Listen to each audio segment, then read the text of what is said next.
সবাই আশা করি খুব ভালো আছো।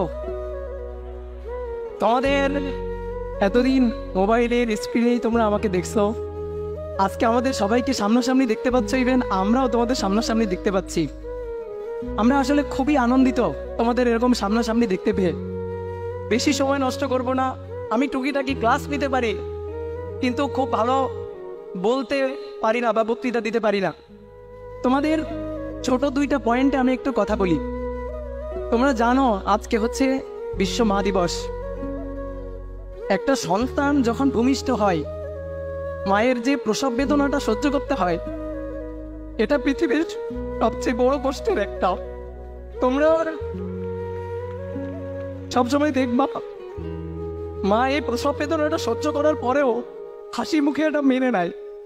তোমার হাজার দেওয়া কষ্ট সবকিছুই মা হাসি মুখে মেনে নেয়। তোমরা মাকে কখনো কষ্ট দিবা না।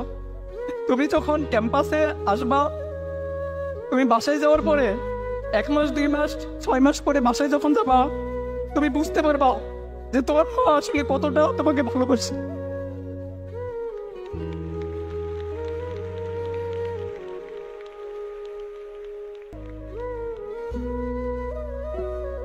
সবসময় মা বাবার খেয়াল রাখবা।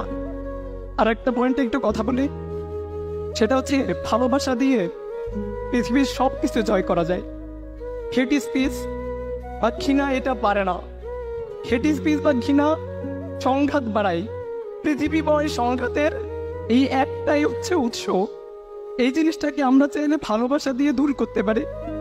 তো তুমি সামনে একটা ক্যাম্পাসে যাবা, তোমার 64টা জেলার বিভিন্ন ধরনের সহপাঠীদের সাথে তোমার পরিচয় হবে।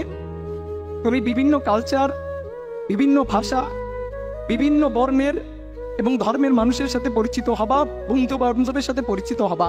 তোমার একটা সুন্দর ফ্রেন্ড সার্কেল হবে। তুমি কখনো এই ফ্রেন্ড সার্কেলের জন্য কষ্টের কারণ হয়ে দাঁড়াবা না। এইটা তোমাদের কাছে আমার আশা বা তোমাদের কাছ থেকে আমার চাওয়া, একটাই অনুরোধ আর কি। যে হাতে আমি তোমাকে পড়াইছি, যে হাতে আমি তোমাকে কলম দেখছি, ওই হাতে আমি ভবিষ্যতে কখনো কোনো রক্তের দাগটাগ দেখতে চাই না। তো এই জিনিসটা তোমরা মাথায় রাখবা, যেন আমাদের বাংলাদেশের ক্যাম্পাসগুলো সুন্দর হয়। ভালোবাসা দিয়ে ক্যাম্পাসগুলোকে ভরায় রাখবা।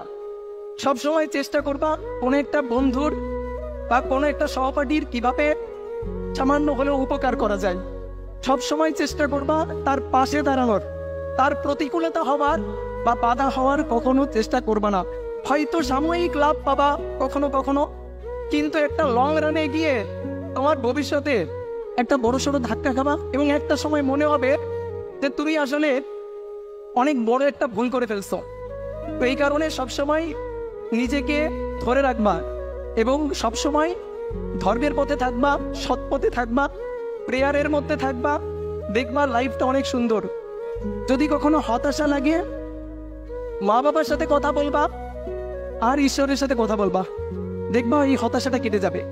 সবার জন্য শুভকামনা, সবার জন্য ভালোবাসা। ধন্যবাদ সবাইকে।